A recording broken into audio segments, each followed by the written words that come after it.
Oh, look at that, look at that. Oh, welcome back, boys and girls. Me and my friend Sheila the sheep here are just looking at this amazing lava lamp and all the colors that we see. Wow. Hey, Sebastian, can we make our own lava lamp? That's a great idea, Sheila. Why didn't I think of that? Yeah, let's make our own lava lamp. What do you think, boys and girls? Okay, I have some water. Right, that's what we like to drink, right? Yes, I like to drink water. Do you guys like to drink water? We should be drinking water every day, right? Okay, so we're gonna put some baby oil in here.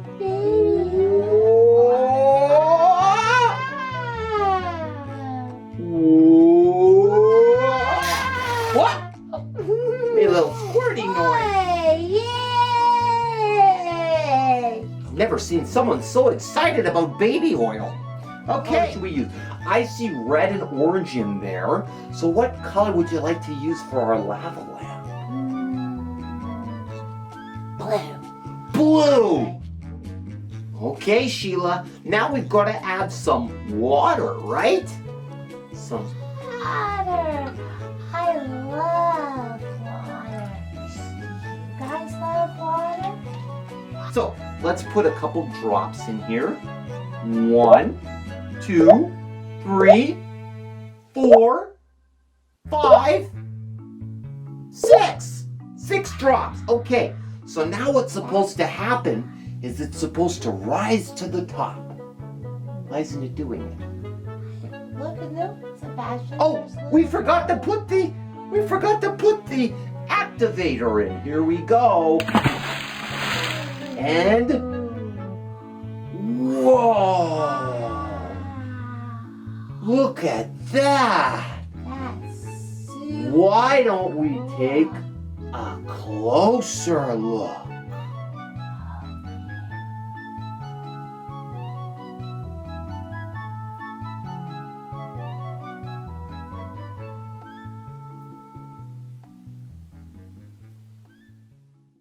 Lava lamps are a beautiful example of how science blend with creativity. Lava lamps are so hypnotic. Ah!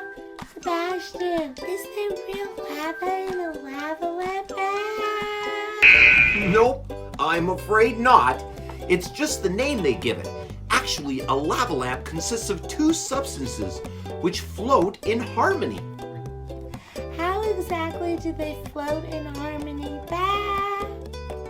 To build a lava lamp, both your 2 substances have to have different densities. So one substance will sink to the bottom, while the second substance will have immiscibility. What does immiscibility mean, Sebastian? It means unmixable.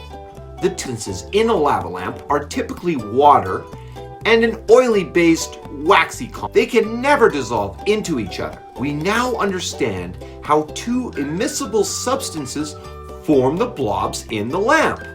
Sebastian, how do they rise up and down? Ah! That's a great question, Sheila.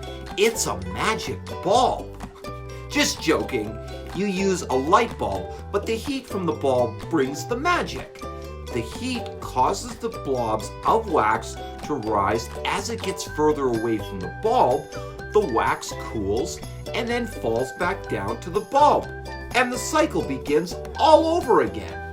Ah! As the wax blob heats up, the molecules spread apart, lowering its density. A less dense blob will float towards the top, but when the blob cools off, it's making the blob more dense. Well, boys and girls, that is the magic of a lava lamp. Whoa! That is so cool! Look how it's bubbling like that! That's super-duper cool, Sebastian. You're so much fun. Well, that was a really great science experiment. We had a great time with you, boys and girls, and we hope to see you again real soon, okay? Bye-bye. From me and Sheila the sheep, I'm Sebastian. This is Sheila the sheep. Thanks for watching, boys and girls. Bye!